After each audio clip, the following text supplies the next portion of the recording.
Ao longo da história, o Senhor ordenou que seu povo construísse templos. Um templo é um lugar no qual são realizadas cerimônias e ordenanças sagradas, onde o Senhor se revelou e foram dadas instruções para ajudar os filhos de Deus a alcançar a vida eterna. É literalmente a casa do Senhor.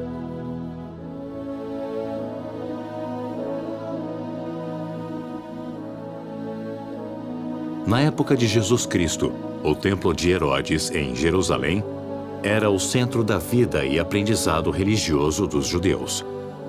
1000 anos antes do Salvador, o Templo de Salomão era a obra mais importante da Era de Ouro de Israel. Mas até o Templo de Salomão tinha outro como modelo. Voltando mais no tempo até os dias de Moisés, veremos um tipo de templo portátil usado pelos filhos de Israel no deserto: o tabernáculo. O tabernáculo, como nos templos que vieram depois, era um lugar no qual os filhos de Israel aprendiam o caminho para a vida eterna. Vamos visitar o tabernáculo e ver o que podemos aprender. Este portão na parte oriental é a única entrada e conduz ao pátio exterior. Esse pátio poderia representar o mundo celestial em que vivemos. Dentro do pátio externo e em frente à tenda do tabernáculo está o altar do holocausto e a pia. O altar do holocausto é onde as ofertas queimadas são feitas ao Senhor, simbolizando o Salvador e o grande último sacrifício da expiação. Aqui no altar, um israelita fiel fazia uma oferta que representava o abandono dos pecados para seguir o Salvador. Por meio de sua vida e obediência, ele se preparava para o Santo Espírito, simbolizado pelo fogo do altar. A pia era feita de cobre e continha água.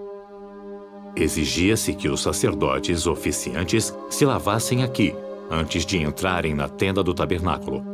A pia representa a necessidade de lavar e limpar a alma do pecado. Embora servisse para outros propósitos, a pia nos lembra a pia batismal usada nos templos atuais.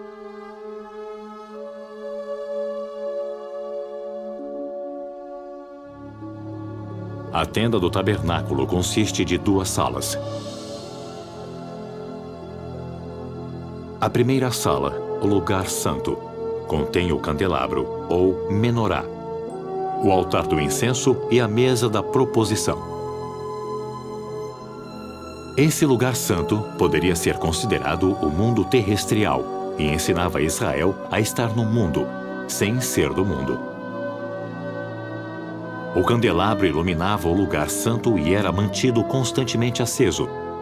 Ele simbolizava o Espírito Santo e ressalta a necessidade de vivermos pela luz do Espírito nesta vida. Na mesa da proposição eram colocados 12 pães ázimos durante toda a semana. A tradição judaica também afirma que havia taças de vinho na mesa. O pão e o vinho na mesa da proposição nos lembram o pão e a água do sacramento, sugerindo o sacrifício do Salvador por nós, bem como a necessidade de sermos espiritualmente nutridos por ele. O altar do incenso fica em frente à entrada do lugar santíssimo. Todas as manhãs e noites, o sumo sacerdote queimava incenso aqui. O incenso simboliza a oração. Assim como a fumaça subia do altar diante do véu, todas as manhãs e noites, Israel devia elevar suas orações regularmente ao Senhor. A posição do altar diante do lugar santíssimo também mostra a importância da oração ao preparar-nos para entrar na presença do Senhor. O véu de linho separa o lugar santo do lugar santíssimo.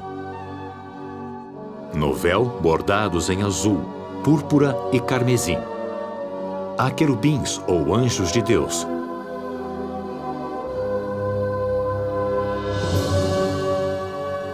Entraremos agora no lugar santíssimo. O lugar santíssimo representava a nossa meta final de viver na própria presença do Senhor, no mundo celestial. O sumo sacerdote entrava nesta sala uma vez por ano, no dia da expiação. No centro está a Arca da Aliança, o objeto mais sagrado do tabernáculo. Dentro dela estão guardados outros objetos sagrados, incluindo as tábuas de pedra da lei dada a Moisés no Monte Sinai. Isso lembrava a Israel que seu retorno à presença de Deus dependia de sua obediência às suas leis. A tampa é chamada de propiciatório. É feita de ouro puro e tem 2 querubins esculpidos nela. No dia da expiação, quando o sumo sacerdote entrava no lugar santíssimo, ele espargia sangue do sacrifício no propiciatório como parte da cerimônia, simbolizando que por meio do sangue o cordeiro, Israel alcançaria misericórdia e a oportunidade de voltar a viver na esperança de Deus. O tabernáculo e seus móveis mostravam a Israel o caminho que conduzia à presença do Pai Celestial. Embora o tabernáculo nos pareça incomum hoje, as coisas que aprendemos com ele continuam válidas. O pátio externo representa o ato de achegar-nos ao Salvador, saindo do mundo. O lugar santo representava viver pelo Espírito neste mundo decaído. O lugar santo representa viver pelo Espírito neste mundo decaído. O lugar santíssimo e a Arca da Aliança nos lembram que, por meio da obediência aos convênios do Senhor, podemos voltar à presença do nosso Pai Celestial.